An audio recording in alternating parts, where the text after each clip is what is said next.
This is our third weekly worm webinar. I'm Nikki Whitley with Fort Valley State University in Fort Valley, Georgia. We have this group that organizes these meetings. We have Dr. Delia O'Brien from Virginia State University, Susan Shanian from Maryland, University of Maryland, Maryland Extension, and our speaker today, who is Kwame Matthews from Delaware State University. He's the extension specialist there for small ruminants, and he is going to be talking about public enemy number one, the barber pole worm. We have other talks scheduled. May 12th will be grazing away parasites. Then we'll have preventing and treating coccidiosis with Dr. Matthews again, deworming with Susan Shanian. When deworming's not enough, again, that'll be with me. And then breeding worm-resistant animals with Dr. O'Brien on June 9th.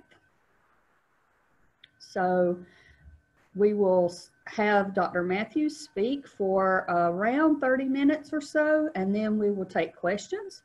So please put your questions in the chat box. Dr. O'Brien will be monitoring that, and Susan Shanian will be monitoring that, so that we can ask those questions at the end of the presentation. We'll also have a short poll that's very easy to take, like 5 or 6 questions, that we would appreciate if you could fill that out for us, for our administrators, right before we end for the day. All righty, Dr. Matthews will take it from here. Good afternoon, everyone. So today we'll be talking about public enemy number one, which is the barber pole worm. Thank you for joining us. The barber pole worm is one of the most detrimental parasites to sheep and goats, right? But sheep, goats, and camelids are all prone to getting parasites when grazing. Parasites, as we know, are things that live, or organisms that live off of another organism. So it's an organism that lives on its host. Our host may be an intermediate host, or it may be a definitive host, meaning an intermediate host would be one that carries the parasite and does not really get too much of a damage from the parasite. But the definitive host is where the parasite can actually go through sexual reproduction and produce eggs in the definitive host. With the parasites, we know that all the animals are prone to getting parasites, and the two main parasites, or the two categories of parasite that they are prone to get, is either internal or external parasites. With that being said, the internal parasites that they get is normally the organisms that live within the gastrointestinal tract of the animal, and the external parasites are those that live on the outside of the animal. So it lives in the hair, as you can view in the image. You can see that they can have mites, ticks, fleas, and all these external parasites may be treated by the use of permethrin or ivermectin. With external parasites are very detrimental to the host because they normally interrupts the animal getting its full nutrients. So instead of the animal getting all of its nutrients from the food, the parasite will help to cause damage and will also consume some of that food, or some of those nutrients. With that being said, the internal parasites that is of most importance to small ruminants and even large animals, it can be divided into 2 types. So the 2 types may be helminths and protozoa. Helminths are known as, are the worms, or the parasites that are more worms. And when we talk about helminths, helminths can be divided into nematodes, which are roundworms, which Haemonchus contortus, or the barber pole worm, is a roundworm. Then you have cestodes, which are tapeworm, and then flukes, so trematodes, which are flukes. So the most problematic of all these parasites are those that are gastrointestinal parasites. And the reason, as I said before, is that they will consume some of the nutrients that the animal require in order to grow or produce, or even maintain. If there's a high population of parasites within the host, there is more of a damage, and you'll see more clinical signs than if there is a low population of parasite. The number one parasite, the barber pole worm. The barber pole worm is a STRONGYLID parasite. It's a nematode that can cause detrimental effects to the economic production of small ruminants. And the main reason for this is because this parasite can suck blood. The parasite sucks blood and it lays a lot of eggs. So it's a prolific egg layer, meaning it will lay a lot of eggs in a short period of time. Some of the symptoms of this parasite may include that it has a pale mucous membrane. It causes a pale mucous membrane in the animal. It may cause bottle jaw. It will cause weight loss, low body condition score, some anorexia. And one key thing that we have to remember about Haemonchus contortus is that it normally does not cause diarrhea. Haemonchus contortus itself doesn't cause diarrhea, but when other parasites are inside the animal, that's when they will have some type of diarrhea. The life cycle of these parasites, so Haemonchus, again, is a STRONGYLID parasite, and most STRONGYLID parasites or worms have a similar life cycle. So most of these worms, which include Trichostrongylus, colubriformis, they all share similar life cycle, with the adult worms being inside the animal or host. And these adult worms that are inside the host, they're the ones that copulate to lay eggs. As much damage as Haemonchus contortus can cause to your animal, we have to remember that the female is normally larger than the male, but it's only about 1 inch long. So the female is only about 1 inch long. And when they're taking blood from the animal, you have to remember that this 1 inch long parasite can be thousands inside the animal at any given point in time. The reason for them being detrimental is that they're prolific egg layers. And as a prolific egg layer, what will happen is that these parasites can lay anywhere from 5 to 10,000 eggs per day. So that is one parasite for 1 day. So when they lay their eggs, those eggs, they lay inside the abomasum, which is the part of the stomach that does most of the digestion. And in the abomasum, those eggs are gonna go into the fecal sample. So it comes out of the host in manure. So when those eggs come out in the manure, the eggs, once the environment is conducive, those eggs are going to hatch inside the manure. The eggs hatch inside the manure, and it stays inside the manure for a semblance of protection, right? So it stays inside the manure for protection from the environment, as in if it's super hot outside or it's cold, the parasite can stay in the manure a little bit longer. The parasite gains the ability to move out of the egg once it gets to an L3 stage, or outside of the fecal sample once it gets to an L3 stage, because that is when it gains its motility. The parasite requires some moisture in order for it to burrow outside of the fecal matter and start moving on grass. Once the parasite is on grass, then it moves in water droplets, And it moves from anywhere from 2 to 4 inches on a regular from the ground. So it moves up on the blades of grass where the parasite is consumed by the host. Once the parasite is consumed by the host, the parasite then exsheath. So the L3, which is the infective parasite, it loses its sheath, which is its protection. And once it gets into the rumen, once it becomes a L4 parasite, that is when the parasite can actually feed. Before then, the parasite is feeding on using its reserve within the sheath to survive. But once it gets to the L4 stage, then it can start taking blood, consuming blood, and then as after the L4, it becomes an adult.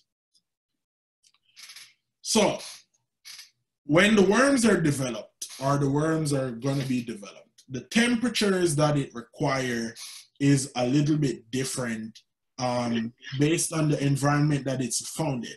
So a lot of people might say the parasite will only develop when it's very, very hot outside, but that's not the true case.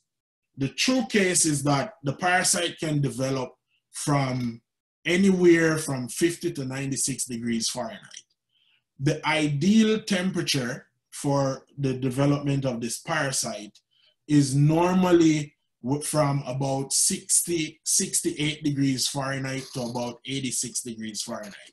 So it moves slowly during that, it moves at its correct pace during those temperatures. Once it gets very hot, the parasite will develop a little bit faster.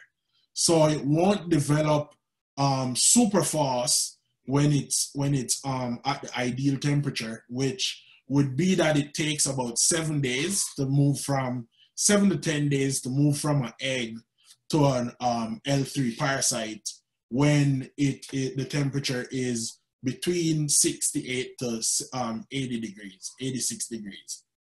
When it gets to a higher temperature, the parasite is going to develop a lot faster. So it develops within 3 to 4 days if the temperature is higher outside and if there is enough moisture in the environment for the parasite to develop. There has been cases where they have noticed that the parasite developed from an egg to an L1 stage in 13 hours. Not to an L3 stage, because in the L3 stage, the parasite will have to molt. So it molts twice from the L1, then it moves to an L2 stage, and then it moves to the L3 stage. The L3 stage has a cuticle over it. So this image is showing you a L3, several L3 parasites, which have their cuticle over them. And this cuticle is there for protection. Once it gets in the rumen, that is when it actually removes its, or it molts and remove its sheath. Then once it removes the sheath, the L4, it starts maturing and moves through the rest of the stomach. So it moves down the omasum and then into the abomasum where it is fully developed into an adult. Once it is developed, the parasite has a lancet which is inside of its mouth, and that lancet is used to cut blood vessels inside of the stomach. So inside of the abomasum, it will cut the blood vessels, and one parasite will consume about 0.05 ml of blood per day. So that is one adult parasite. The Haemonchus contortus is one of those parasites that prefer when it is warm outside. It does not do well in very, very cold temperatures. That does not mean that you cannot find it in cold areas. So it develops successfully in wet and warm climates. That is when it develops most. It's normally best when the temperature is warm, but the area is humid, so it has some moisture. If there's moisture of anywhere from 90% humidity, it will grow very rapidly. If there is not a lot of sun outside, then the parasite will survive a little bit longer because it won't dry out, and then the heat does not get to the parasite as bad. With these parasites, they are ideal for southeastern US. However, that does not mean, as I said before, that they won't grow in the colder areas. So in the colder areas, the growing season might be May to September. And in the West, where it is dry, they're not that much of a problem. In the West, where it is dry, it is not a lot of a problem until you start getting either rainfall or there is some irrigation that will cause some water to be on the pasture. These parasites need moisture in order to develop. The parasites do not, as I said before, do not survive well in freezing. However, they have been found in countries that are very cold, and they have been found under ice before. So after the ice melts, or after the snow melts off the grass, these parasites have also been found in the pasture, and they will last long enough to cause problems in animals that are susceptible. So the survival of these parasites, with adult parasites do not survive super long. The adult parasites will survive only for a few months. Once it gets to the adult stage, it will lay eggs inside the body, and which that stage from the time of the L3 to the adult stage can take as short as 14 days. And when it takes 14 days for it to get there, they'll be laying eggs within those 14 days. After that, these parasites are going to die a little bit quicker because of the idea that there are more vibrant parasites coming inside the stomach and is attaching to the wall of the abomasum to get more blood. The larval stage of the parasite is where the parasite would live longer. They live a lot longer in the larval stage than they would in the adult stage. And on pasture, these parasites will die after their metabolic reserve has been depleted. So if the L3 stage, which is the infective stage, they live on their metabolic reserve, as I said before, and once this is depleted, then these parasites will die. If it's very hot outside, the parasites will die quicker because of the idea that these parasites are going to dry out and they're going to use their metabolic reserve a lot faster in order to survive. When it is cool and moist outside, so cool not being 20 degrees or minus 20 degrees Celsius, 20 degrees outside, 20 degrees Fahrenheit, but cool as in it being around 60 degrees, 68 degrees Fahrenheit outside, then the parasite will last a little bit longer because their reserves are going to keep them for a longer period of time. So in areas that are cool, so in temperate areas, they can last up to 6 months on pasture on the reserve. Now, this is not definitive because, or this is not the final answer in terms of how long they last, because they have seen them surviving for a longer period than 6 months before. But generally, they would survive about 6 months. In hot summer, the parasite will die off in a matter of 2 to 3 months because they're going to use up their reserves a lot faster. And they will even die quicker if you cut the grass for hay, meaning you're gonna cut your pasture for hay after the animals have been on it before and the grass grows back up. You cut it for hay, exposing these parasites to high heat during the summer, then the parasite will die off a lot faster.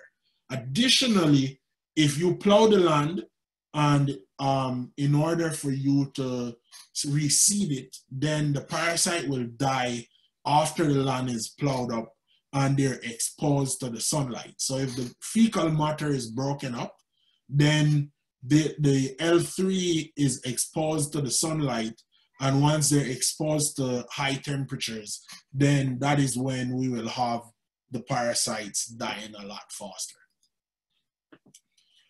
So the larval migration of these parasites is dependent on temperature, soil moisture, and humidity. So if it is hot outside, the parasite might be not, if it's very hot, as in 100, and if it's somewhere 96 to 100 degrees Fahrenheit, a lot of times the parasite won't go up the blades of grass too high. It won't move very high because of the temperature, and it would want to stay in the shade. Now, if there is some moisture at the bottom of the grass, they will stay in the lower end of the grass just so that they can hide from the heat. And therefore, if the animal is not grazing very low, then the animal will not consume the parasite. The larvae can migrate up the blades of grass about 4 to 6 inches with moisture, because they use the water droplets in order to move up the blades of grass. Now, the larvae can also go around, can move away from the pellet or from the fecal matter about anywhere from 12 to 30 inches. So it can go in a circumference, or it can go in a radius of 12 to 30 inches away from the fecal pellet, but it does not go very far away from the manure. With this being said, pasture management is very, very essential when controlling these parasites, because you don't want the animals to be exposed to the parasite by grazing the grass too low. It is always preferred to give, especially goats, brush, have them in an area where they can consume brush, because goats prefer to browse than they prefer to graze on low grass. With sheep, they'll eat the grass very low, and therefore you'll have to move your sheep or rotate your sheep on your pastures a little bit more. And as I said before, the parasites do not survive well if they're exposed to high heat, and also they do not move away from the pellet too far because of survivability. So the L3 parasite can actually go into a state of hypobiosis. So it can go into a state of arrest. And this state of arrest is the period of where the parasite will not develop. So the parasite will stop being developed, and it will slow its metabolic rate, and or become its metabolic rate become inactive. This will delay them from becoming an adult, or this will delay egg production. This normally happens during the winter months. So when the temperature is changing and it is getting cold outside, the parasites has the ability to actually survive these times, as it will go in a state of arrest, either inside the animal or outside of the animal in the fecal sample. The thing with it is that when it is inside the fecal sample, it might stay at a state of arrest for a shorter period of time, or it will utilize its metabolic reserves in the fecal sample at a quicker time than inside the body. When it is inside the body, and it becomes an L4 parasite, it will hide under folds in the stomach, and it will actually stop using all of its reserve or utilize it very, very slowly in order to stay for a longer period or live for a longer period of time. Now, these conditions and research have shown that the parasite has survived the entire winter in its arrested state before the spring comes in. Now, when the springtime comes in, the parasite starts to develop. So the warmer it gets, this is when the parasite starts utilizing a little bit more of its reserves if it was in the soil, and it starts moving, it starts developing a little bit better. Inside the animal, what will happen is that the parasite will undergo the remainder of its developmental stage, and then it will start to produce eggs.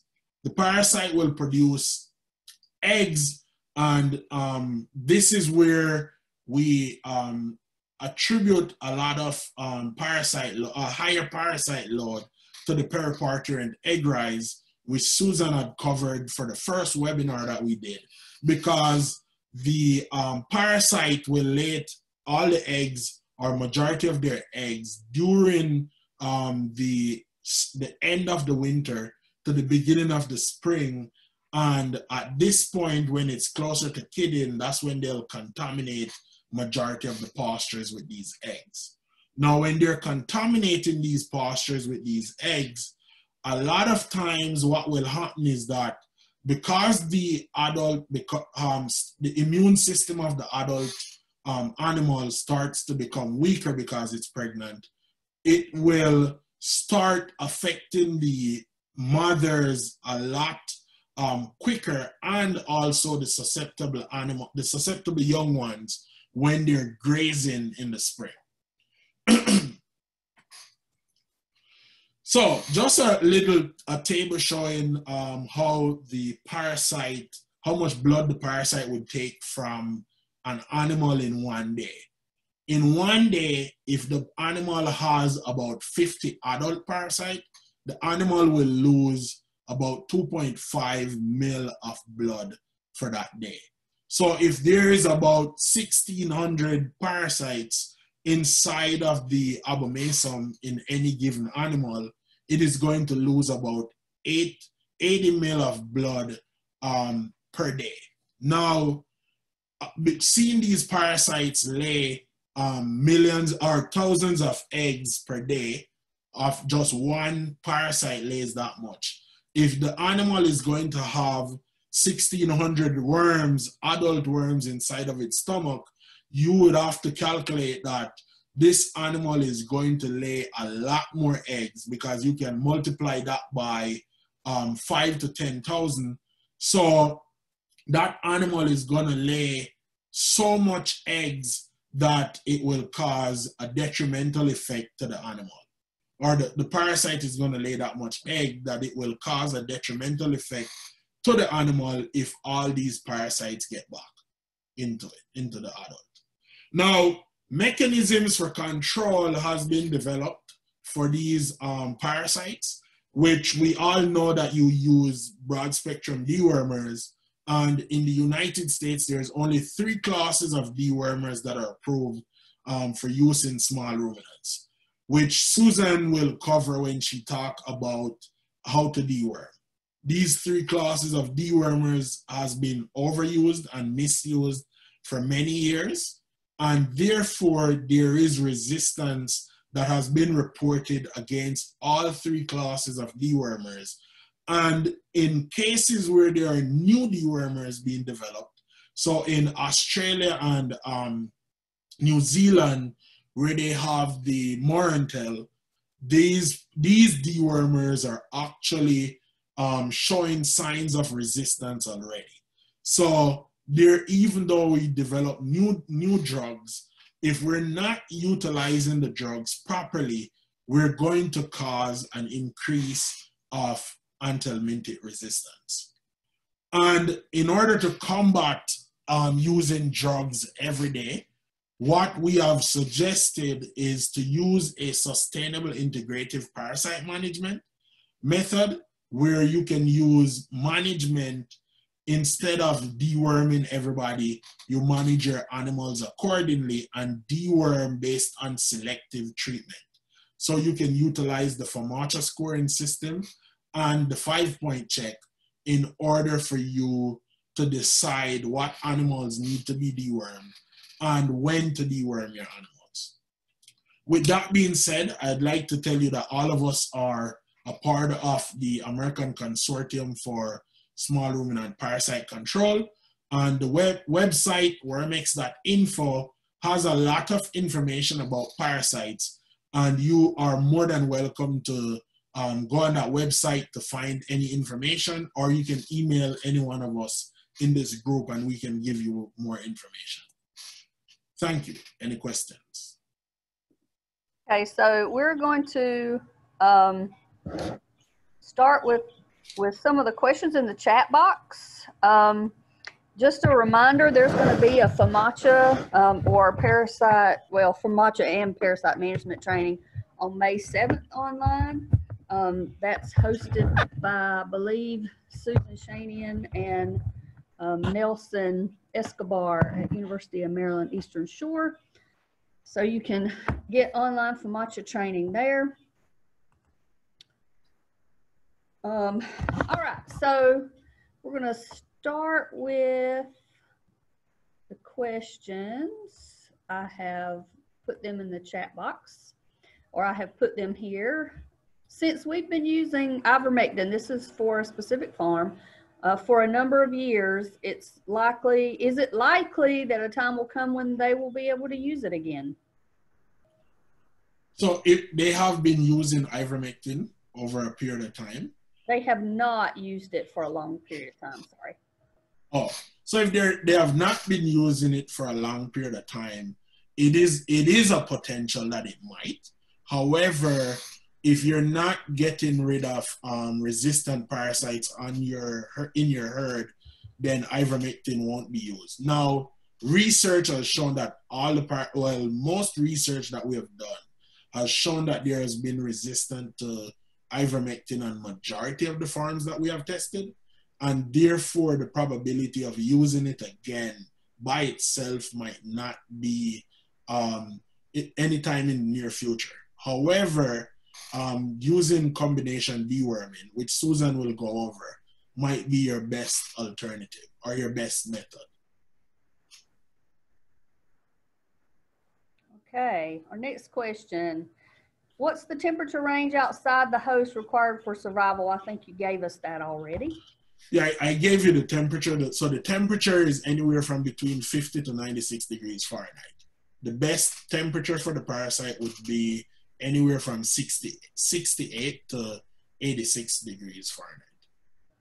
And I think we had a question related to that. In high heat periods, how long does it take to kill off the parasites? So like a day, a week? So in high heat period, if the parasite is not shaded, then it will take at least a month, I would say, a month to 3 months to kill it, if it's high heat and they are not shaded. Now, if they're shaded, then there's a probability that the parasite will live even longer than the 3 months. Okay.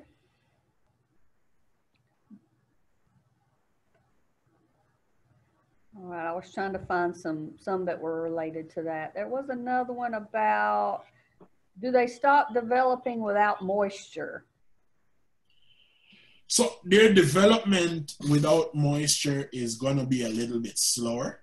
When they're in the egg, when they're in the fecal pellet, they need some type of moisture in order to grow.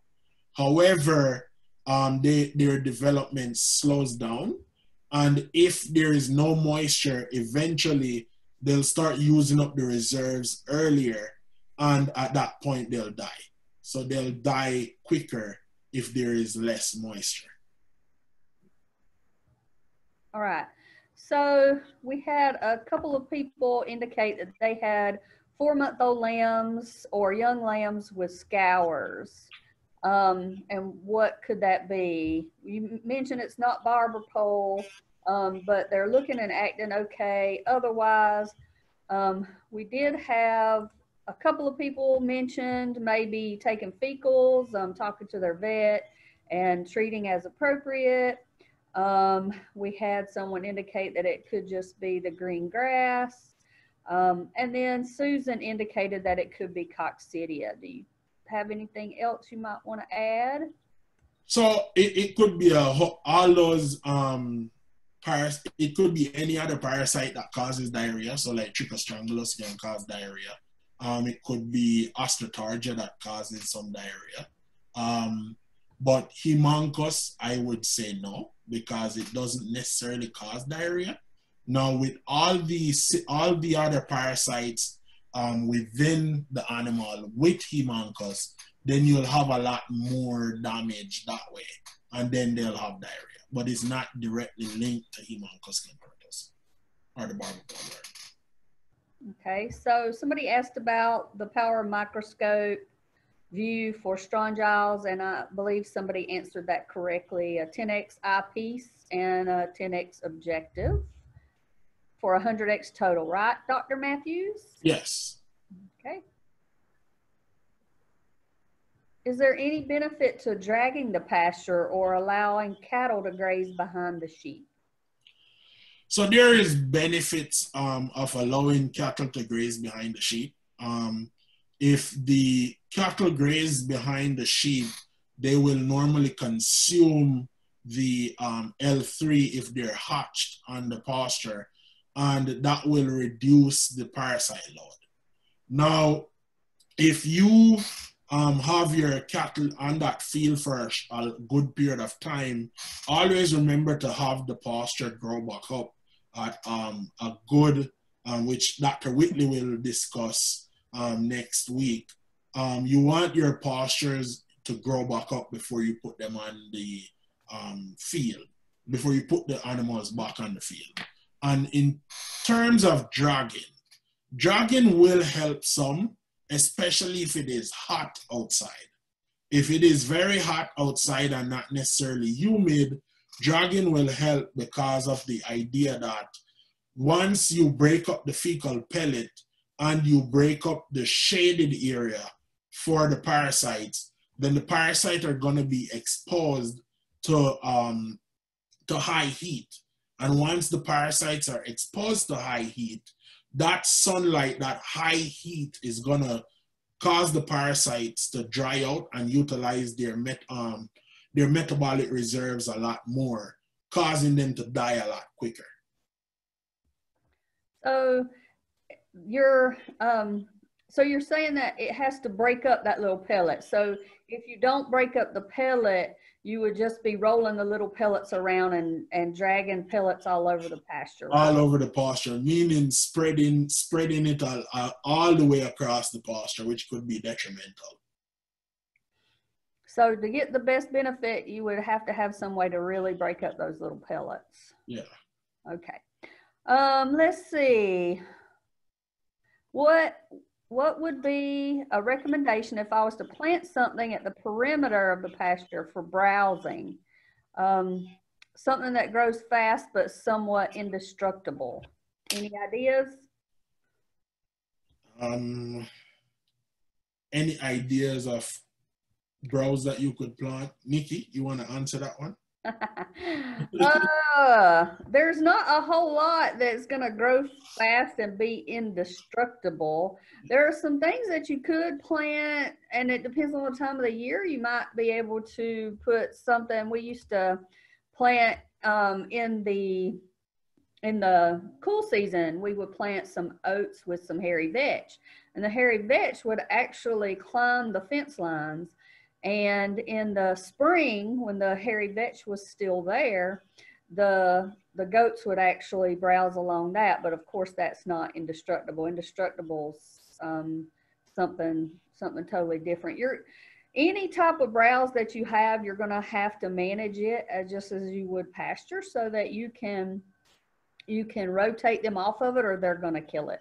So basically whatever you plant, maybe Sericea lespedeza on the edges or the perimeters of your pasture. That is a perennial warm season. But again, just about, goats could kill just about anything. And sheep, if they overgraze it, would as well. All right. So we had another question. Can the parasites climb well up plants other than grass, like clover or lespedeza or sandfoin?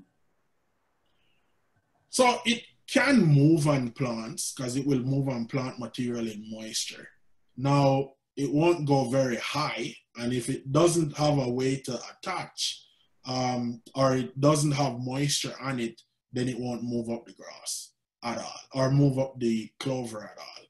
And most of the time when you grow your, if you're going to grow the clover high anyway, it won't get too high in order for it to cause any damage.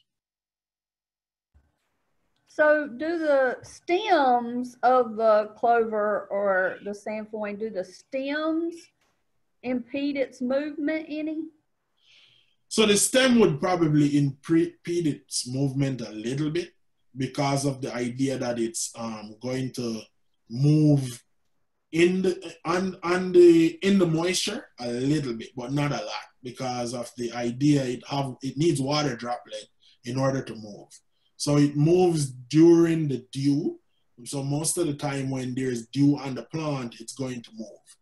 If the dew or the moisture gets all the way past the leaves, then it's a probability that it's going to move up the stem regardless.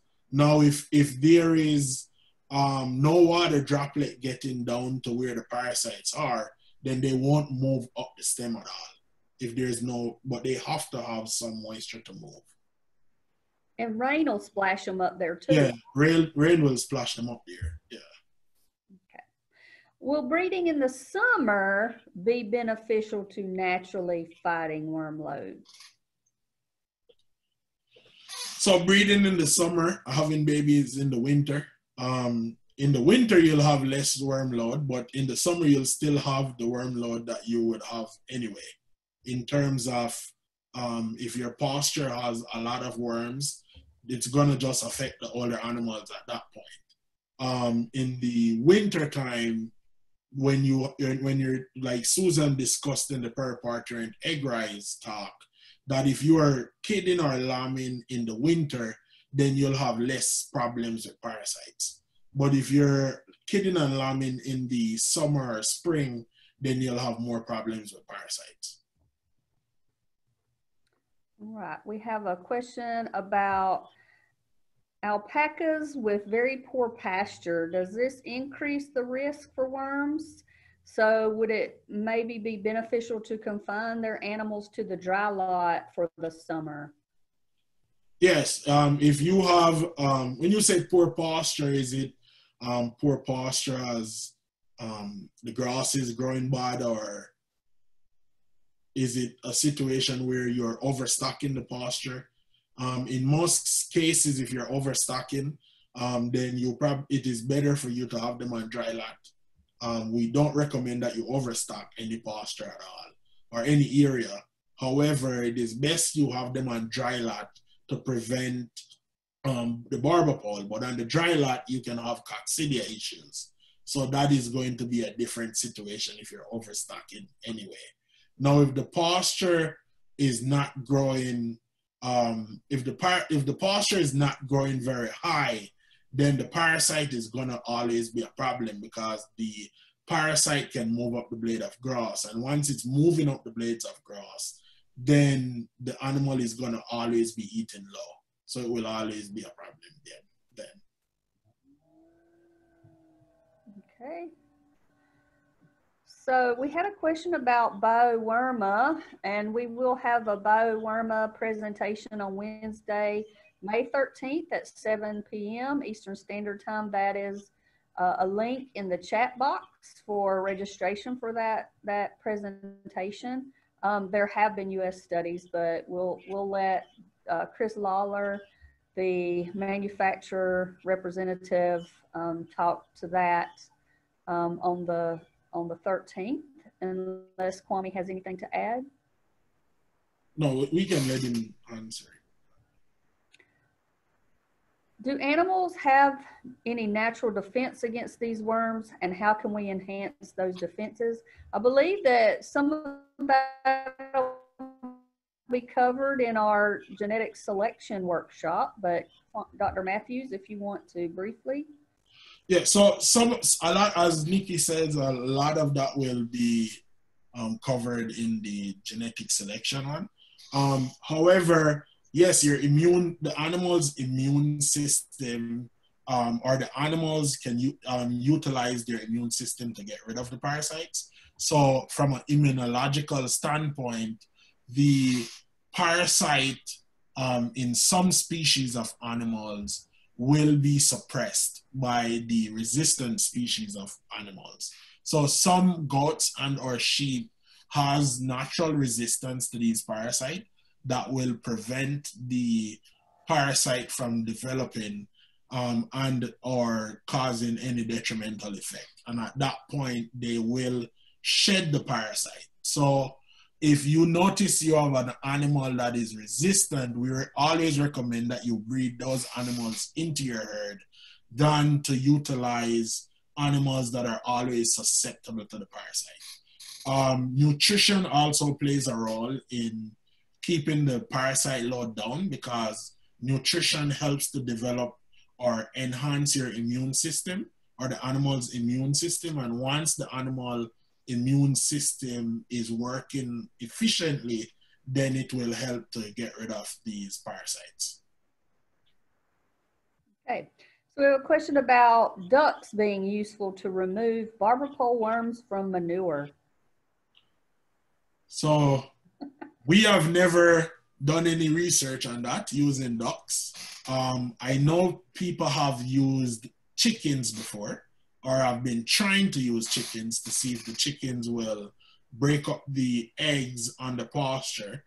And the few research projects that I know of that has done that has not effectively showed that that fully works, only because most of the time when they're doing it, the parasite load on the field is not as much as they thought it should have been.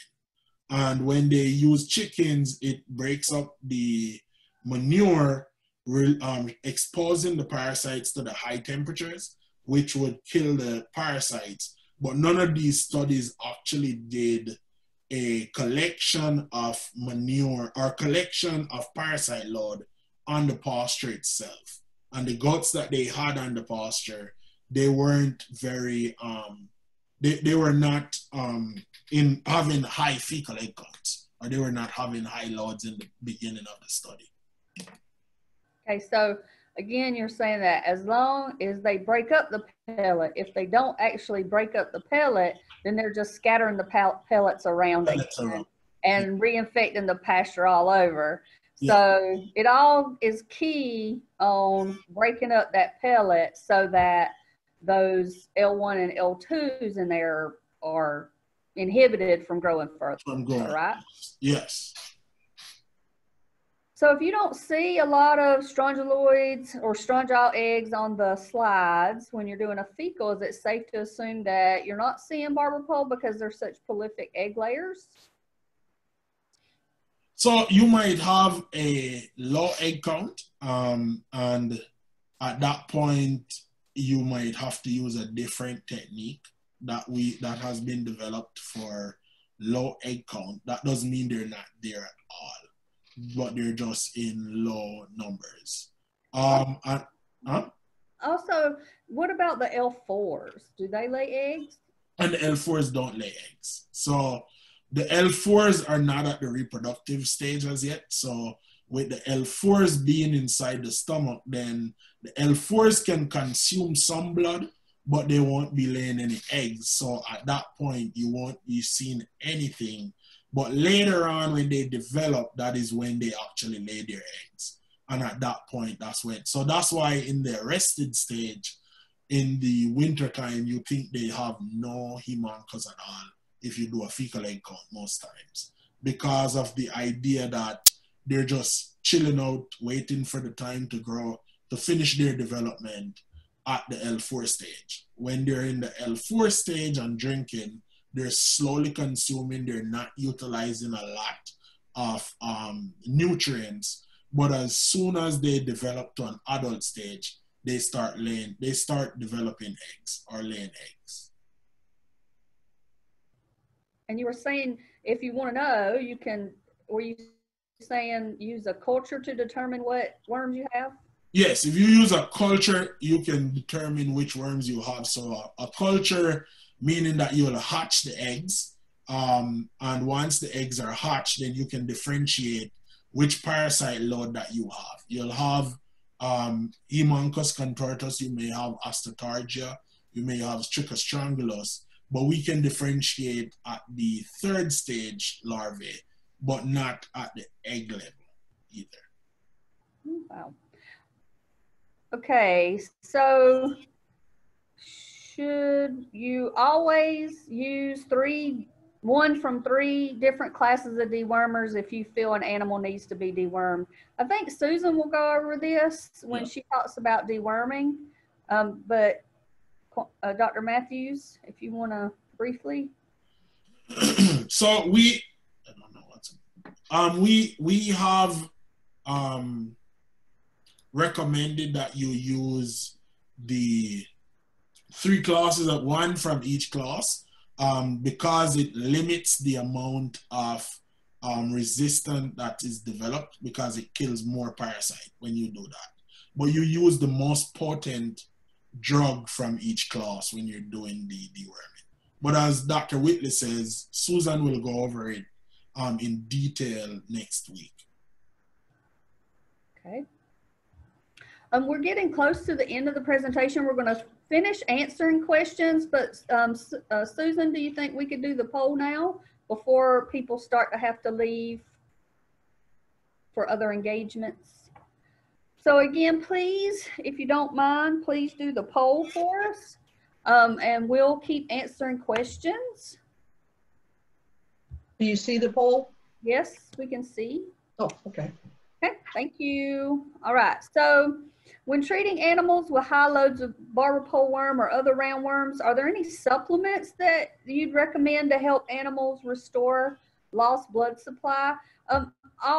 We will actually talk about that one when we talk about when deworming is not enough, but Dr. Matthews, did you want to, in case they can't make it? So when you're supplementing your animal with protein and or giving your animals nutrients, added nutrients when you're deworming, so like using Nutri-Drench, using anything that will enhance their nutrient intake or will help the animals nutritionally, then that will be good for deworming, because you want your animals to actually be in a healthy state when you deworm them and add the supplements. It will improve their health, and then it will improve the idea that they can fight the parasites a lot more. Okay. How is it that some sheep have a high fecal egg count load and are happy and fine, and then some with low counts succumb to parasites? So you have animals that, which this I think will also be covered in genetics. It will, and there was a add-on question, should I be breeding for resilience, basically? So this is where you talk about resilience. So resilient animals will have the parasite, and this is just based on their genetics. They'll have the parasite, will not show too much signs or anything, but susceptible animals, they will show a lot of signs really quick. In this sense, it depends on what you're doing for your farm and what production system you're going into.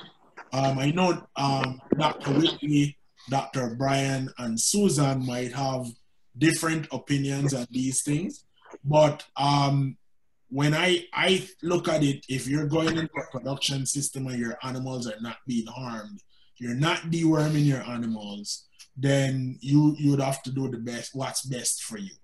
Now, in a sense where you're deworming based on the idea that you have done a fecal egg count, which Dr. O'Brien covered last week, which said that you shouldn't necessarily just deworm for fecal egg counting, then what you're doing is you're going to spread the resistant parasites around in your herd. So if you spread the resistant parasites in your herd with the animals that are resilient, then the susceptible animals are going to pick it up and they're going to show adverse effect on those animals. Do you have anything to add to that, Dr. Whitley, or should we wait until they get some of that covered in genetics? Yeah, we can cover that in genetics. I prefer, you know, like you said, everybody prefers something different. I prefer resistance because you don't know who might be resilient or not. So let's see how, if you do a fecal egg count reduction test and your dewormer is not effective, should you switch to another drug? Again, I think that that Susan Shannon will be presenting more information on that, but as Dr. Matthews mentioned previously, using one drug from all three classes has been the most recent recommendation to avoid resistance. But again, only treating those that need to be dewormed. Copper oxide, wire particles, Lespedeza, and DE. I think those will probably be covered in deworming. Do you think, Dr. Matthews? They'll be covered in deworming. And I will briefly say DE has not been shown to work in research. Copper oxide, wire particles, and Lespedeza have. Yes. Let's see. Oh, and I see that those questions were answered in the chat box. I'm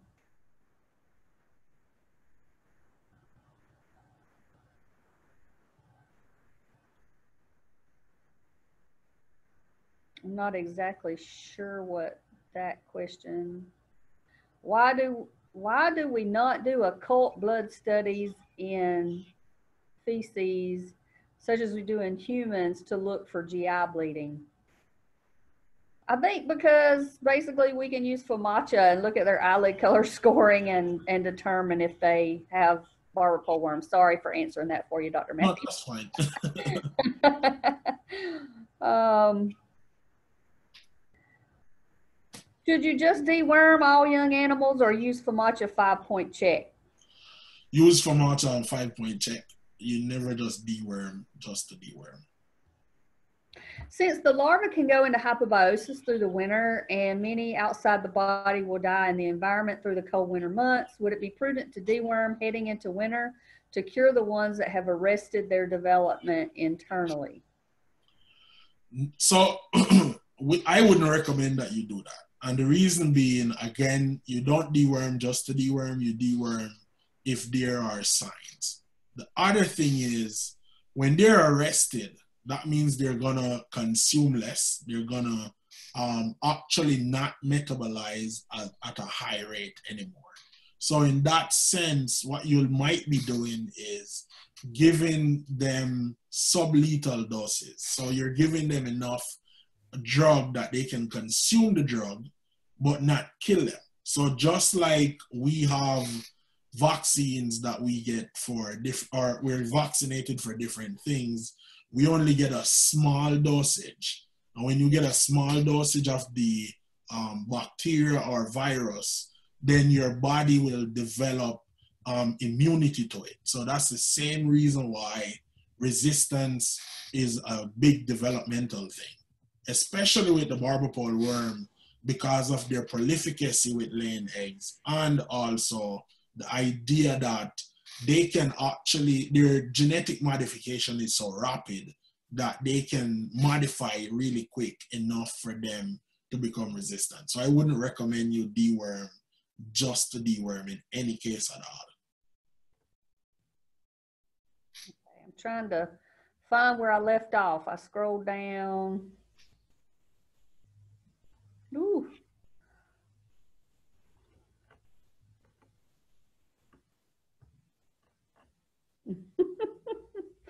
There are a lot of questions. And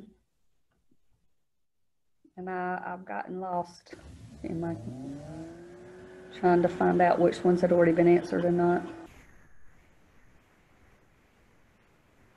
Okay, we do our own fecals using the McMasters. A couple of our animals, they had very low fecal egg counts in regards to Haemonchus contortus, but the same animals seem to have a high occurrence of coccidia. Is this a problem? And what about the treatment? I think that will be covered a little bit, but Dr. Matthews?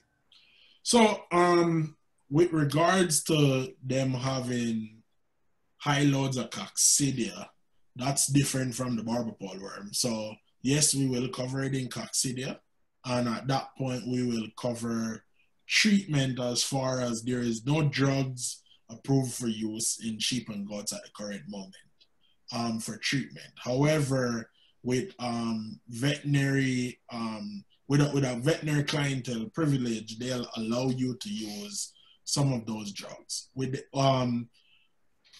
Pearlium or Corid, which is actually available over the counter, can be used to treat coccidia. So at that point, you can use Corid. Some of the drugs you can get over the counter, some of the drugs you cannot. And most of the time, we recommend that you check with a vet. Okay. I will also say that you cannot tell Haemonchus contortus eggs from the other strongyles under the microscope. So you actually have to do a culture to determine what strongyle you have, unless it's one of the ones that's very distinctive, like I believe it's Trichuris and Nematodyrus. And so, but most of them you cannot tell apart. So you wouldn't know if it's Haemonchus or not by just doing a fecal egg count. What about deworming deer that graze on the same pastures? Is that? That's a good one. If they're wild deer, how are you gonna catch them to deworm them? But right. That's. But if you're talking about giving them the dewormer in feed, then 9 times out of 10, that's not recommended to give any animal the dewormer in their feed. So I wouldn't, unless you're gonna catch them to deworm them, and at that point, you might get hurt trying to catch the deer. I wouldn't recommend it. But I don't know, Dr. Whitley, do you have any? Listen, any ideas? I mean, it's best to control deer to keep the deer out. And I was going to suggest bullets. Bullets. Some of the strategies, the concern with deer is the meningeal worm, the deer or brain worm, and there's probably your strategy should be aimed more at the intermediate host, which is the snail and the slug. They're going to be in wet areas. The other possibility, and I don't know how helpful it might be, but I have heard people say that livestock guardian dogs tend to keep deer away a little bit, but it's probably cost prohibitive to fence deer out. I mean, I know somebody commented in the chat box that they do, and that's wonderful if your farm is small enough, but otherwise that's pretty impractical. So the intermediate host is the better focus, and like I said, possibility of the guardian dogs. We're not really going to cover meningeal worm, I don't think, in this webinar series. If that's a problem on your farm, Cornell University has developed some outstanding resources, and they've done some research on treatment protocols. If people are interested, I can find and share that link with you. Okay. Our next question, rotational grazing, we'll talk about next week. And generally the sooner the better. The sooner you can move them off, the better, and keep them off at least, what did we say, 60 days or so? Yeah. Somebody asked a question about willow. I don't know if that's a question about a potential deworming. I'm not exactly sure what that question is. Let's see. I don't know anything about willow and deworming. Do you, Dr. Matthews? No, I do not know anything about willow and deworming. Can a much higher pasture height remedy the contact with the lower living barber pole worm?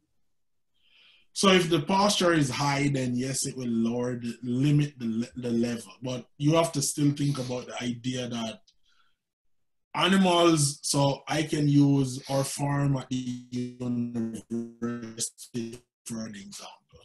One section of the pasture that is very, very high, and the animals will still go to the low side and eat. So it just depends on how they choose to eat and how high your entire pasture is. Now, if your pasture is very high, it will limit how far up the parasite will go, and therefore it will limit the amount of parasite that they will have. And does chicory fight off the barber pole worm? So chicory is one of the natural deworming plant that they have tried to use, which I know there is no data that says that it's 100% effective or it is effective in any way. However, anything that increases the animal's protein intake will help with the animal having higher immune efficiency.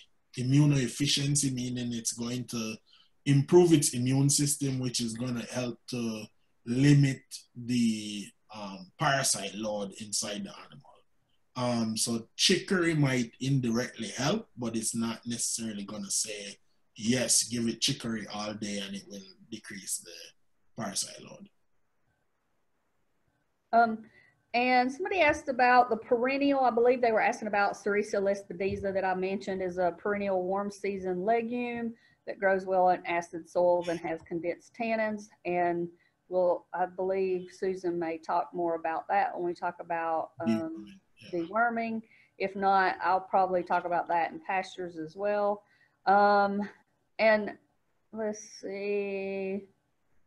A late winter, early spring prescribed burning help control. We'll talk about that when we talk about pastures. And yes, if it's dormant, burning is a way to clean your pastures. The dung beetle, does that help? Dung beetle. So I can talk about that in pastures too if you don't want to. We have a bunch of more questions. Apparently, this is a very, very popular subject. And Susan talked about browsing. Let's see. So if you have poor pasture, so is it better to water, to irrigate, to try to improve the pasture for nutritional purposes, or accept the poor condition and leave it dry and feed hay?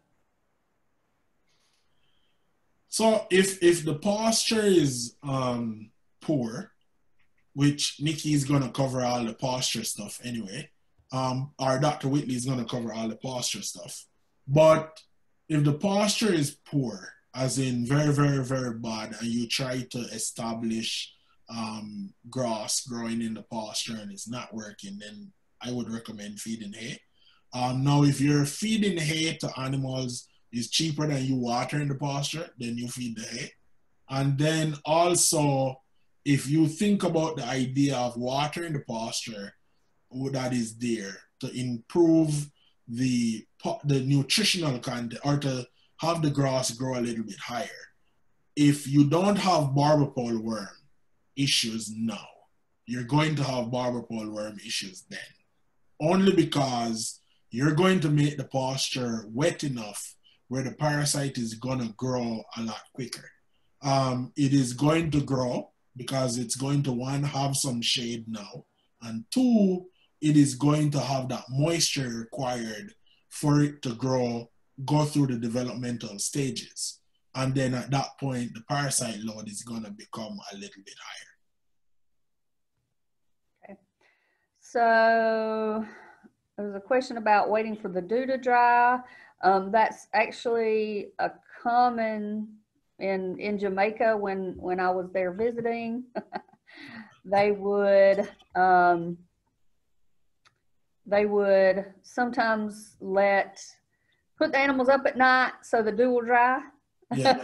And then let them out after the dew had evaporated in the morning. So do you see that often in Jamaica, Kwame? Yeah, so we normally have our goats put up at nights and we bring them out, but we browse a lot in Jamaica too. So we have, especially where I lived in Jamaica, it's more for browse than anything else. We don't graze too much grass. So can you inform us at what rate a goat regenerates blood, and what are some methods to increase that? And do you want me to answer that, Kwame, or do you want to? You can answer that. So I actually did a study, and so I had a student doing a research project on red cell, which is an iron supplement, and we were giving it at deworming, and because we had producers who swore by using this supplement, and it has supplemental iron in it, but it also has vitamin B, some of the B vitamins, cobalt is important for building blood. So it has some vitamin and mineral supplements in it that is supposed to help build blood. And in this thesis lit review, she found that there were some studies in very advanced cases of blood depletion. It's not just iron depletion when we have this anemia, because the blood is actually gone. It's not just, it doesn't carry iron very well. But anyway, she found that in some extreme cases that they could build blood. These were, I'm not sure it was goats, but blood was built in 3 days with supplements.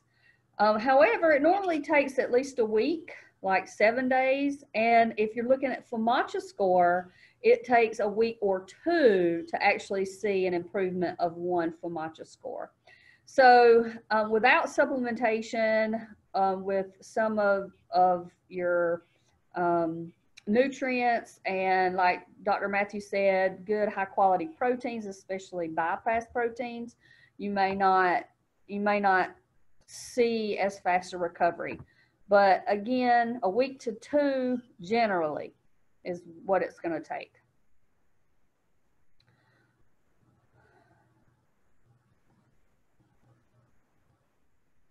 Okay, we had a question about dry lot housing and feeding hay as an alternative, which you've mentioned already, but they were asking about the length of time to clean up the pasture. Would a year would do it, but a year would definitely do it.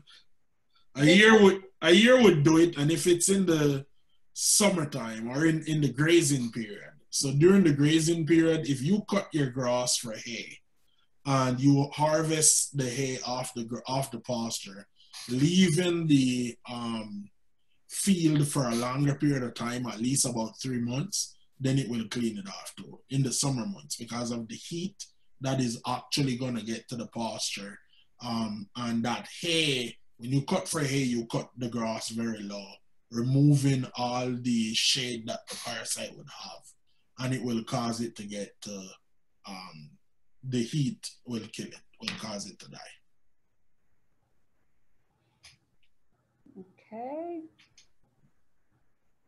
I believe we had some questions about the rest period, which we already mentioned was 60 days before you come back to a pasture. Yeah. And leaving them on less amount of time is better. Okay, deer. can you see a change in the pellets when the worms begin to emerge? Not really. Not necessarily. Yeah. But as the pellet degrades, it's easier for the worms to come out, I would guess. Yeah. But rain splashing the pellets. So rain will break it up, will help them to get moisture and break them up a little bit. But if you look at when in the dry time, in the drier temperature, and if you're feeding their animals a lot of dry feed, you'll see a difference in the consistency of the pellet, but not necessarily telling you that they have less or more parasites. Is there a hazardously high egg count or a low or acceptable egg count? I think we covered this last week, and there is a slide. So email Dr. O'Brien, and she can post all of our email addresses, so you can email us questions as well. And she can give you that slide. And I think someone put some information in there, but you know. And the slides are also on SlideShare. Yeah, and we're not usually the people to ask about that, because what we're going to tell you is to deworm based on if they need it or not, SOFA-MACHA and 5-point check. But if you're doing fecal egg counts, then you know that is relative as well. And there is a slide that has information from a Australian publication that I think Susan Shaney put together, that has some the fecal egg count that's associated with clinical signs.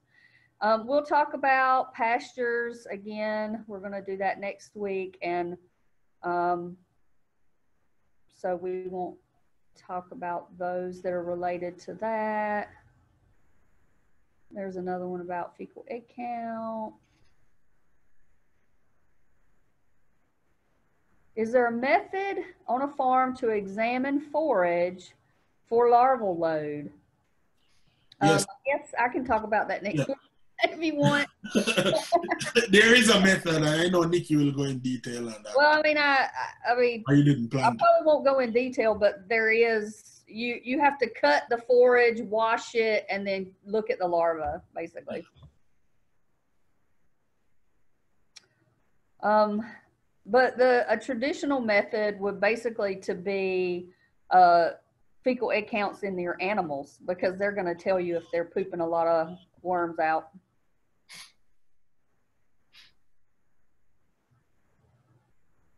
Okay, so Susan answered the question about excessively high counts. But excessively is the key. Like, what do you call excessive? Because we've seen, you know, 56,000, I think, Delia saw one time for a goat. Yeah, correct. Mm-hmm. And I had one that consistently, every time we were checking monthly, and almost every month his would get back up to 10,000, even after we dewormed. So, but he was fairly resilient. And I'm guessing the 56,000 one was too, or he would have been dead.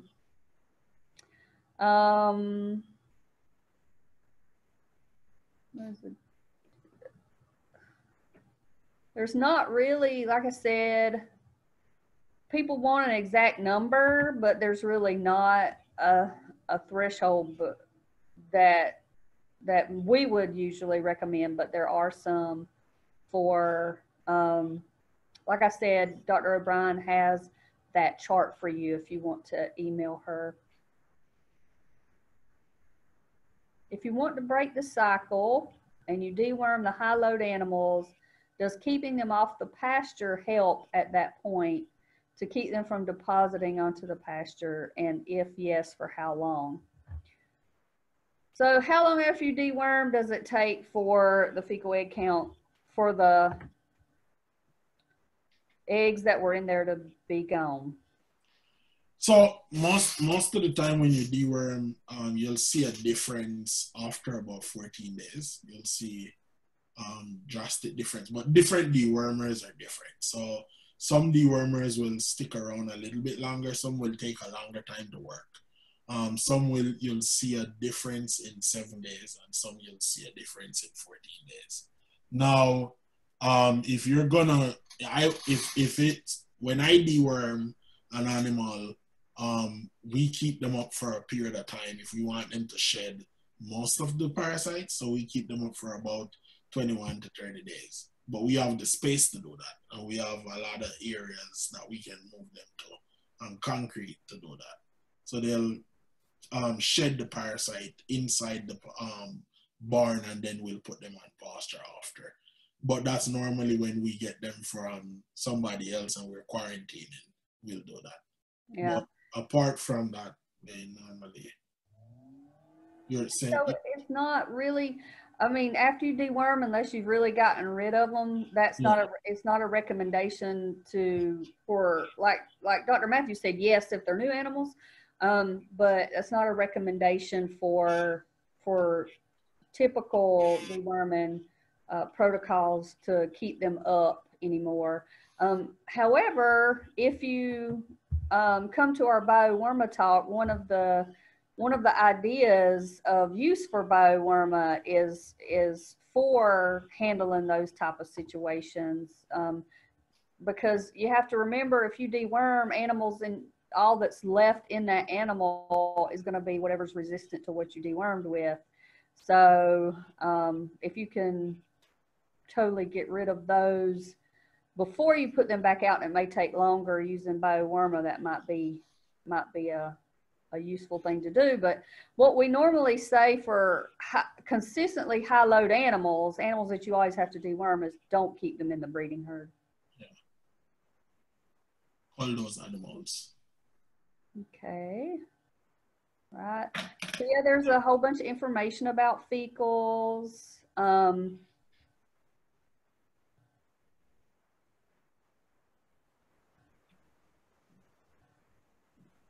Okay.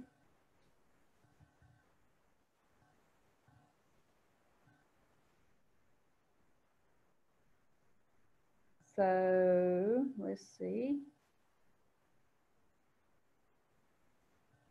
I don't see anymore.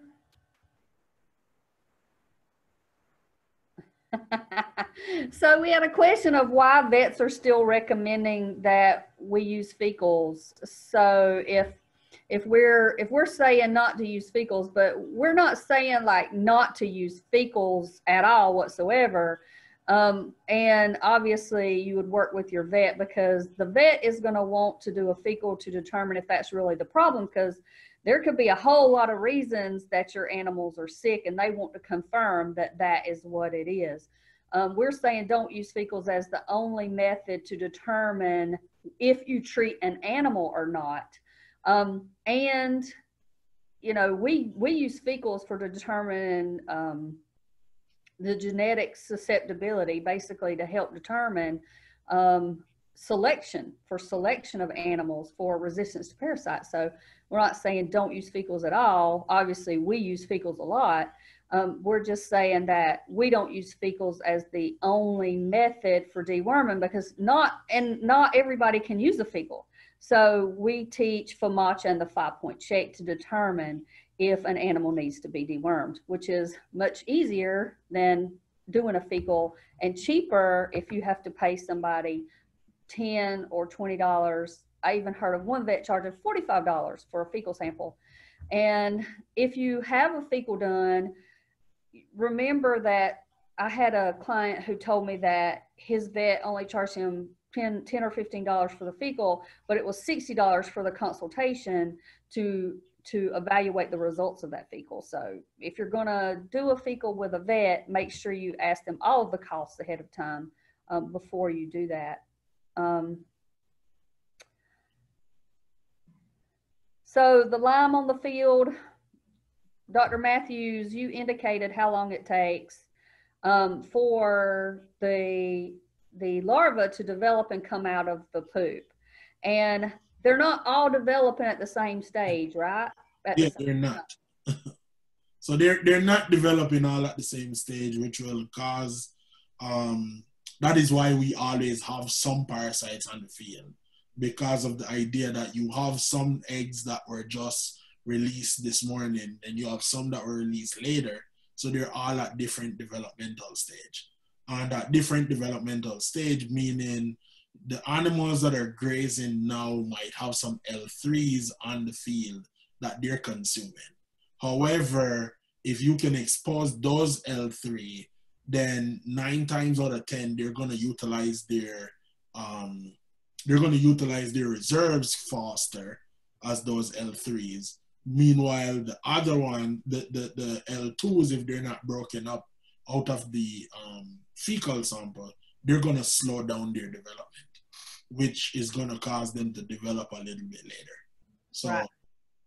So anything that you put on a pasture today may kill everything on that pasture, but you're still going to have some coming out later. Yeah. That is why the recommendation is to leave your pasture for a longer period of time.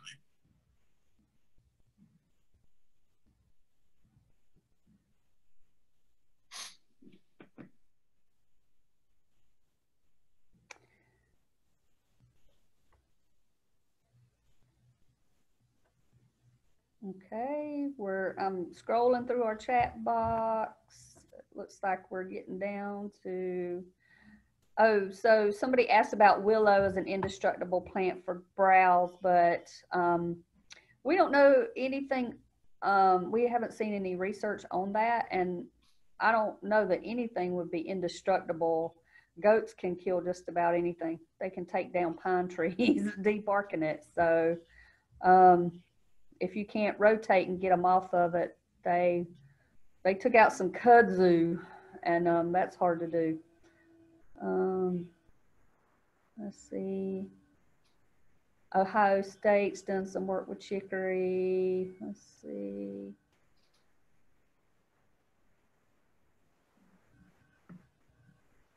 Yeah, so Susan, you're going to talk about, like, with deworming, you're going to talk about if you have a lot of animals, how to handle that, right? Hundreds of animals. I can. There are strategies. I tried to put a little bit in the chat box. Oh, there are strategies when you have to deal with larger herds. You're not going to FAMACHA 1,000 lambs. We get that. So what are some of the strategies for that? Okay. And you'll talk about that in your deworming talk as well, right? Yeah, I'll try to if I remember. If not, hopefully someone will answer. Yeah. We'll throw you that as a question. Yeah, because we always know things are different depending on whether you have sheep or goats, whether you're pasture-based or confinement-based, whether you have a lot, whether you have 5 sheep, 50 sheep, 100 sheep, 1,000 sheep. It can all vary, whether you have a handling system. We understand that. We hope the concepts are clear or, are fairly straightforward, but we know that we have to apply those concepts differently. Right, and then another question about red cell. Again, I'll be talking about some of those when we talk about when deworming is not effective. Our research with red cell, again, when you do research in a university farm, you can't let animals get as sick as you might see on an individual's farm. So we didn't see, we had somebody comment that they're not convinced about red cell. So we didn't see any scientific differences, any statistical differences, but I've seen it on farms enough that I'm not going to tell somebody not to use it, because I've seen it with really, really sick animals in a combination of supplements. It seemed to help. Pig iron paste, again, I think the only thing that I've seen research on, real research with goats or sheep was injectable iron, and it was moderately helpful. But none of that is nothing. It's not gonna, as long as you don't overdose, you're not gonna, you shouldn't hurt them with it.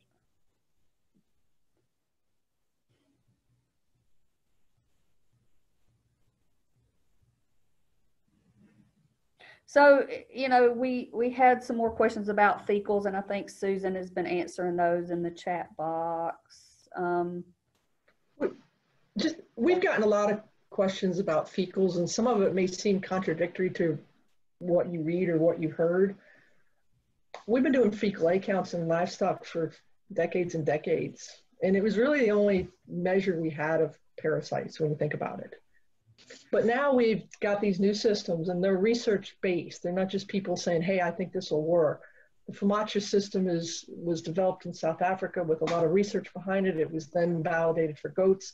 It was then brought to the US and the same exact research was done over again. Then the same South Africans developed the 5-point check, which adds to the Haemonchus system. There's a lot of universities around the world that have been looking at performance criteria for making deworming decisions. So there's a whole wealth of information on this concept of targeted selective treatment. And yes, fecal A count has factored into some of those, never by itself. It's always been, well, if the animal's got a low body condition or Haemonchus score, maybe we'll also do a fecal A count. But as Dr. Whitley mentioned, that's not a shoot side test. You can't be out there in the field and have an instantaneous, theoretically, I guess you could, but you're not going to have an instantaneous fecal A count. And that's the other reason it doesn't always factor into it. We're not discouraging people from doing fecal A counts. Dr. O'Brien gave an excellent presentation last week. If you missed it, we're going to re-record it because we had a technical difficulty with the recording, but we're going to post that, and I would encourage you to watch it and learn to do your own fecals. The best use of fecals, or there's a number of best uses in my opinion. Sure, you can look at the level of pasture contamination, but it's really good for identifying those resistant animals. Resilient animals won't work in the long run. You need resistant animals in the long run. In the short run, you like resilient animals. They don't need treated. In the long run, resistant animals reduce pasture contamination, which helps everyone. So they're great for identifying those animals.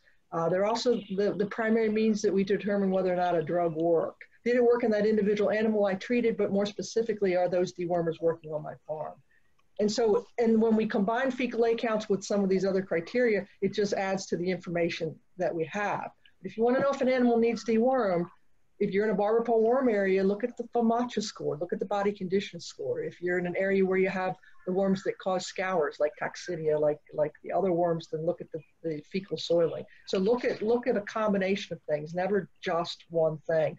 That table we keep referring to, that's one I originally found. It was developed in Australia. In Australia, the flocks are very large. They're not going to do Haemonchus scoring. They're not even, a lot of the parts of the country aren't even barber pole worm areas, and that's where their thresholds came from. So it's not thresholds that were based in this country. You know, it's very hard. If you ask any veterinary parasitologist, and we've got several in our consortium, none of them will tell you a specific threshold. It's too complicated. There's too many other factors. There's too many other limitations. We simply suggest taking a fecal A count and adding it to your other body of information. So we don't mean to be down on fecal A counts. We just want you to use them in the best way possible. And then again, on that individual animal, you think the animal's sick. If it's got a Haemonchus score 5, don't go collect its poof and run off and run off to the vet. If it's got a Haemonchus score 4 or 5, you need to deworm it. Okay. Right.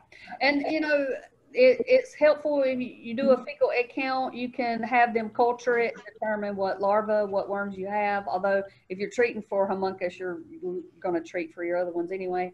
And we all like fecal egg counts because we like the data and we like to know which ones should we keep and which ones should we get rid of. And so, and the Katahdin Hair Sheep Association even has a fecal egg count estimated breeding value, so you can do some genetic selection.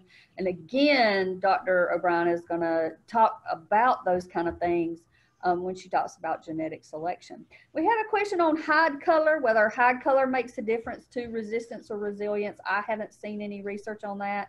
Maybe Dr. O'Brien could look that up before her genetic talk and look to see if there is any. Is there any research that supports holding the animals off water before or after drench treatment? I guess, Susan, have you seen anything, or do you want to research that before you give your talk on deworming? There's been a lot of research on withholding feed. Yeah. The whole point is you're trying to slow metabolism down, which keeps the drug in the rumen longer. I'm not certain that water would do that. I'm certainly not aware of any research. And you know, I do the website for the American Consortium for Small Ruminant Parasite Control, wormx.info. One of my goals is to find those studies. And I can tell you that no, I do not think that exists. I mean, I can look again, but I scour those research journals to come up with articles to put on the website, and I'm not aware of. And even the withholding feed, I think, is a little outdated in the sense that it's a recommendation for dewormer classes that aren't very effective. And so the idea, again, was to keep, it was for ivermectin, safeguard, valbazen, the dewormers that on average are not as effective. So it was specifically aimed at them. It was never directed towards cydectin or levamisole, which tends to be the more effective drug. But the idea, again, was to slow down metabolism and to keep it in the system longer. Obviously, if the animal's very sick, you don't want to withhold feed. Yeah, that's always my thing. For when you were treating the whole flock, it was a strategy that made sense. But we have moved away from that whole flock treatment idea because it's led to resistance. And so if you look at target selective treatment, again, do you want to withhold feed from a FAMACHA 4 or 5 or one that's got poor body condition or severe scours? Do you really want to withhold feed from that animal? We have another question about resilience and resistance, and are there any truly resistant animals? And I will say yes. If you, obviously any animal can be overwhelmed. And so when you look at fecal egg counts for selection, I usually tell people to make sure that they don't use it in isolation. So we talked about this last week, how is 1,000 high? This gets to some of our threshold range questions as well. I ask this question when I teach FAMACHA integrated parasite management workshops in person. Is 1,000 high? And some people are going to say, "Oh my gosh, yes, that's so high." But it's kind of relative if you're looking at selection purposes.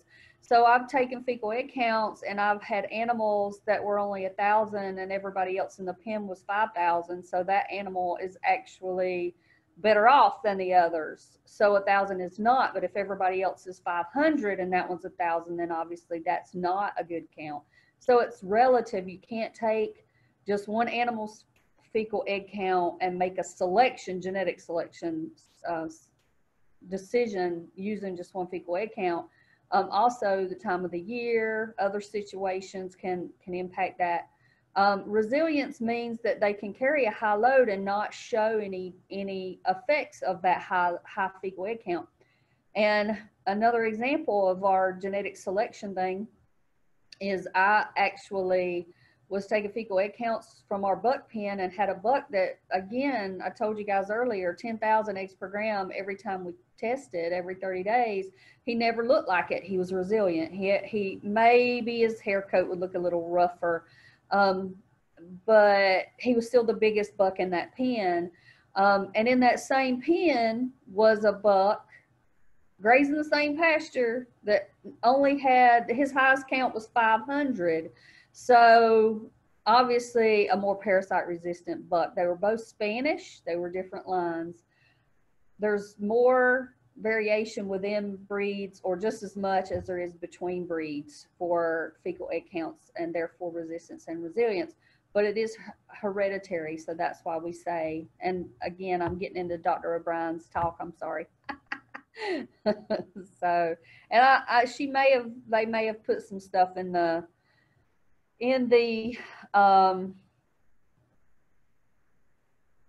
chat box. Okay, here's one for Dr. Matthews for sure. If the Haemonchus contortus are in the abomasum, what's the advantage for increasing length of time in the rumen? Also, drenching towards the back of the mouth to avoid the reticular groove reflex. Yes, we want to make sure they swallow, not suck. Yeah. Do you want meds in the don't you want meds in the abomasum? So if you want the meds to get to the abomasum? Well, I think they're saying, why do you want it to go through the rumen if the worms are in the abomasum? Well, it's going to be, the rumen is the first part of the stomach. The food or anything that you drink is going to go through. So yes, it is going to go through the rumen, which that is why drugs are made or concentrated, where some of it is broken down and some of it is going to become waste, but they get more than enough so that majority of it is still going to get to the abomasum. So the drug is going to get to the abomasum. If it was a situation where the drugs were in capsules, then that would be the only way for it to bypass the abomasum or the rumen and go to the abomasum. When I say bypass, the capsule is not gonna break down 100% in the rumen, but it would break down by the time it gets to the abomasum. But I think one of the reasons why they tell you to make sure it goes through the rumen is because the drugs are formulated that way, right, Susan? The drugs are formulated to go through the rumen. Yeah. So may not be as effective if they don't go through the rumen. But the dosage as well is a part of it. That it's broken down that way based on the metabolism. So based on how the animal metabolizes the drug itself, then if it goes directly to the abomasum, it might have more of an adverse effect to the animal than if it goes through the rumen and broken down at different parts of the stomach. Because it's like when you create drugs, new drugs, you can have a drug that I can drink and it's poisonous, and you give it to a goat and it breaks it down and it becomes water. So it's a difference in metabolism and how it's metabolized. And that is why the concentration of drug matters so much more. And that is the same reason why for deworming purposes, we say you can give the animal 3 different drugs, but you can't mix the drug before giving it to them. You should give it to them separately, because once it gets in the rumen is going to cause some breakdown. The microbes in the rumen is going to help with the breakdown of the drugs as well. So then it's going to be metabolized a little bit different. Okay. Do we have any opinions on the effectiveness of garlic on animal treatment? I think, go ahead, Dr. Matthews, do you? So it has been tested, but it didn't work. I don't know if anybody else has tested it before again, but I know from research before it didn't really work. I think it's antibacterial, but not anti-parasitic.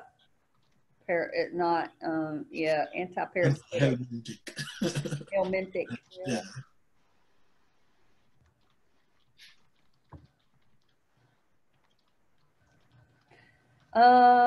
So we had a question on fecal egg counts. You can email Dr. O'Brien, and as soon as we redo that video on fecal egg counting, that will be up.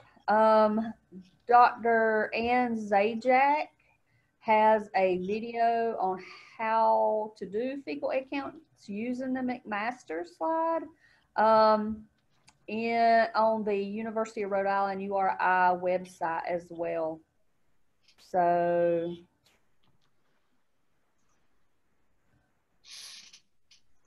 I think that's it. I think we've answered all of the questions. If we haven't, you can email us. She put our emails in the chat box. We appreciate you coming, and we'll be here again next Tuesday at the same time, 12 p.m., and we'll talk about pastures. Thank you, everyone. Thank you, everyone, for attending. Thanks, everyone. See you next week.